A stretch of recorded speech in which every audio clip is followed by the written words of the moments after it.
Hello, Augies Worldwide. I'm Dave Kassler, amateur radio call sign KE0OG, here with another episode of Ask Dave. I got a very interesting thing in the mail from Augie, James Hannibal, KH2SR. And he tells me that he's trying to get back into ham radio, but between the kids and jobs and stuff like that, he doesn't always get as much time on the air as he would like. He's general class. And so he created an op-aid where he pulled all the information together that he needed. This is that op-aid. He sent one to me. We're going to look at it in detail. And what I am going to do is put this, this is actually going to be second prize for the May drawing. The May first prize drawing, May 2023, is a little standalone hotspot for DMR, System Fusion, or D-Star, whichever one that you would like. Made by Next Gen. It's a couple years old, but should work fine.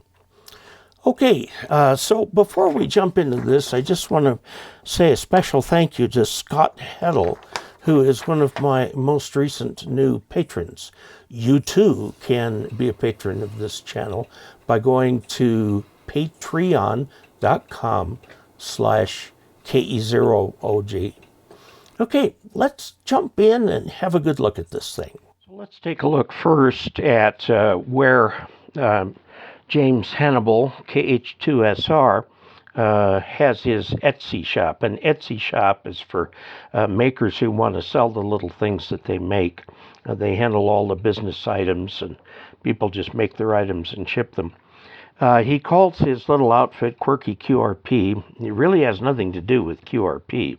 It's really more quirky ham radio op-aids or operation aids. And I'm going to show the first one that he did. Before I do that, I want to just put this URL up here where everybody can see it. HTTPS, www.etsy.com/shop/Quirky QRP ham radios. Notice the capitalization on that. Sometimes this last part here, capitalization becomes important. So it's cap Q, cap QRP, cap H, cap R. Okay, let's take a look at what it is. This thing looks like a dinner mat. He said he wanted stuff right in front of him that he could remember. The idea is this is for fairly new general class hams or extras. As an op-aid they can put right in front of their radio and use. It's got several items on it. Let's just take a quick survey here. The amateur band allocations, the phonetic alphabet, including a couple alternatives, and Q codes, his logo right here, the Morse code itself, including 3 commonly used punctuation marks. By the way, the da-da-da-da-da period is usually a signal that you're talking to a fairly new CW operator, because a more experienced operator just put da-da-da-da-da or a dash between thoughts. Okay, this down here is the RST system. Up over here we have common VHF and UHF calling frequencies and common HF calling frequencies. Let's take just a little bit closer look at them here. We're going to come down and look at the Handbands. Over here we have the low frequency, medium frequency, and then over here all the HF Handbands right here. Okay, and then the VHF Handbands, which go up to 23 centimeters. We do have privileges above that, but they're rarely used. If you want to use them, of course, a technician can use all of these. And there are this section here, and here, and here, and where does it show on 10 meters? Okay, this little line right here, novice and tech have some voice privileges right there. And of course, your techs have all of the VHF privileges. Now let's look at some common VHF and UHF frequencies here. One thing you'll notice, we zoom down in on this thing here, is that when you print on this kind of stuff, it's just a little bit blurry. But CW calling frequencies for 6 meters, 2 meters, and on up, sideband FM and AM. And here we have our common HF calling frequencies. Lots of different ones in here for CW, QRP, sideband QRP, and AM. Okay, the Morse code itself. The RST system, as it's properly given. Readability from unreadable. 5 is perfectly readable, and 6 through 9, these are not used. From strength faint to very strong, a lot of people say, don't use all of these. They won't say a 5x1 or something like that. For some reason, people always say perfectly readable when it might be readable with difficulty. Okay. If you're having to repeat things, then it's a 3, readable with difficulty. Okay. If it's almost perfectly readable, you don't need to repeat things. So, and then this is the tone, and the tone goes from, this is a leftover from the Spark era. Harsh tone with hum, very rough AC note. These are Spark type things. A perfect tone, no ripple or modulation, is what every transmitter puts out these days. Now, if you have key clicks or chirp, you can put an indication on that. If a radio has key clicks or chirp, it's either a fairly inexpensive QRP rig or it's a very old tube-type transmitter. Over here we have Q codes. Some of these are used frequently. The codes that are used for network work, like if you're sending traffic, passing messages, are not on here. But these are the common ones. The QR series, the QS series, and the QT series are used for general use, including the kinds of stuff that we do. Some of these are a little unfamiliar.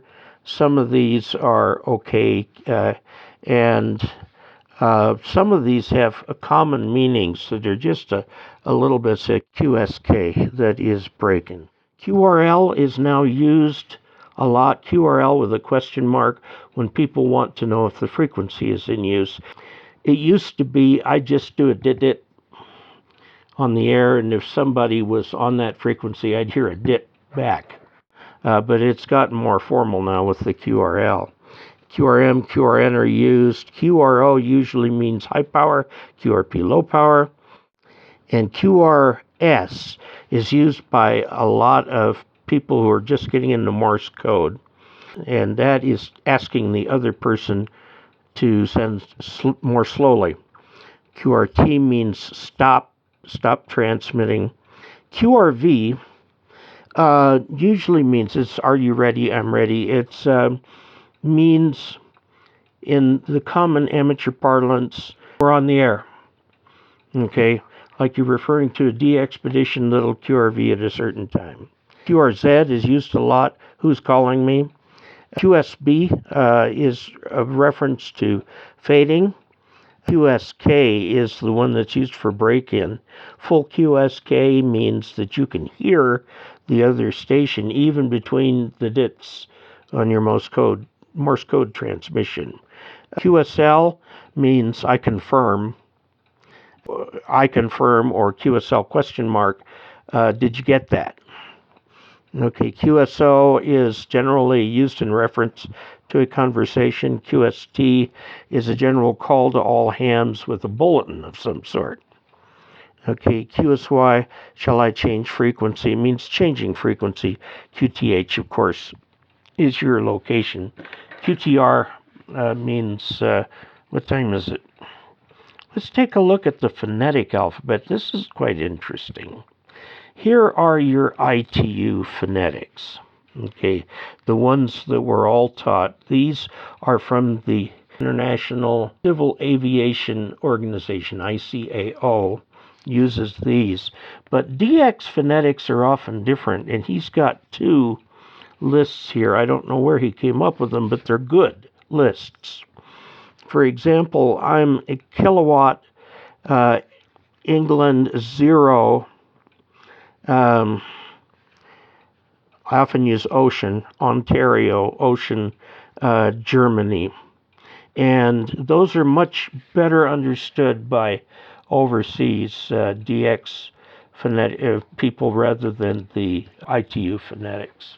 So James Hannibal has put this together as an operating aid, and he's made this available. He has it in a number of forms on his Etsy site, including some other cool little things that he has there too that he's putting together for ham radio operators.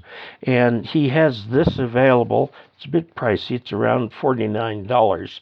But if you will go to this website right here, you can get that. Do I think that this is a very helpful operations aid for ham radio? I think so. You'll have to make that determination yourself. Certainly, I keep close at hand in my station the band charts, okay? Because I'm forever forgetting what the ones are that I don't use often myself, okay? So having something like this just right there, it used to be ages ago, people would put on their desks a piece of glass and they'd have things under the glass for quick reminders. This is kind of a throwback to that era. I use a notebook as my log.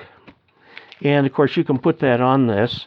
Of course, this is really great for like holding keys in place and keeping things in place. They don't slip too much on the surface for operating and so on. So there it is, this op-aid. He has a bunch of op-aids in various forms that you can get that do this kind of thing. Well, there you have it. As you can see, it's a very interesting operating aid.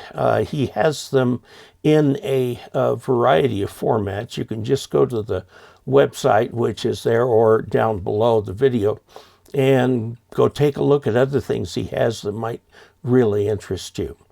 And there you have it. If you'd like to help support this channel financially, keep the lights going, keep things moving along, please go to dcasler.com/support and find a way that works for you. Been kind of pushing Patreon recently because they have a very good user interface. And until we next meet, 73.